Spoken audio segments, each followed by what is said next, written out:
Alright, good day, students. Today we shall be looking at the style and devices in Shall I Compare Thee to a Summer's Day by William Shakespeare. In our last topic, we treated the themes and we gave a summary of the poem. So today we shall be looking at this. At the end of this class, I want you to be able to explain the style.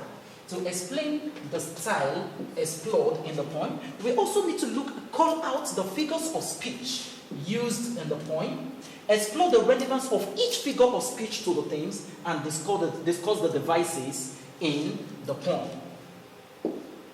Now, let's start with the style.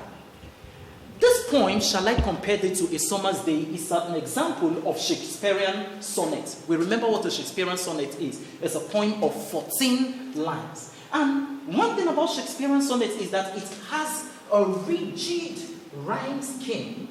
It has a rigid rhyme scheme of A, B, A, B. That is A, B, A, B, C, D, C, D, E, F, E, F, and G, G. Now, I want you to take note of this G, G. This is known as a heroic couplet. What do we mean by a heroic couplet? That is when the end rhymes, rhyme. When they end, the kind of pattern we have at the end of the poem, they rhyme, they are the same. So here we have GG, so it's a heroic couplet. And also, I want you to know that this poem is an example of an iambic pentameter. Iambic pentameter. That means it comprises of unstressed and stressed syllables. Unstressed and stressed syllables. So we call it an iambic pentameter. Let us move on. Now, what are some of the figures of speech explored in this poem? One, the first one you will notice there is rhetorical question, as seen in the title. Shall I compare thee to a summer's day? That is a good example of rhetorical question. You remember I told you, always start your poem from the title. Also, we have metaphor. In the poem, summer is compared to gold complexion, and also summer is compared to something eternal. So we have example of metaphor there.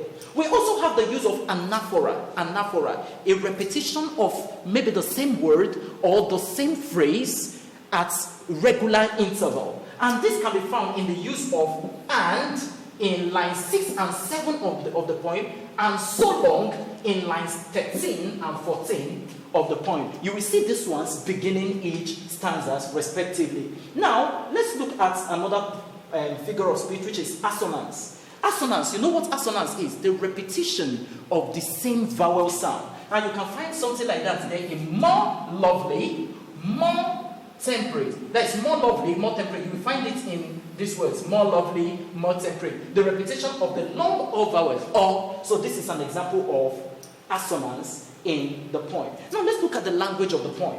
The language of this poem is simple, though it is archaic. Archaic, that means the use of old Elizabethan English. But it is simple, very easy for you to understand. You don't need to really consult the dictionary to find the meaning of some of the words used in the poem. Now let's look at the tone. The tone of the poem is that of appreciation for the beauty of a beloved. Now take note, I said the beauty of a beloved, not the beauty of a human being that William Shakespeare loved. Because we are not told that it is a human being. In fact, if you look at the poem very well, you discover that William Shakespeare is appreciating work of arts.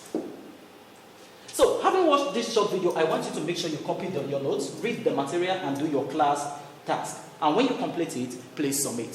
Thank you.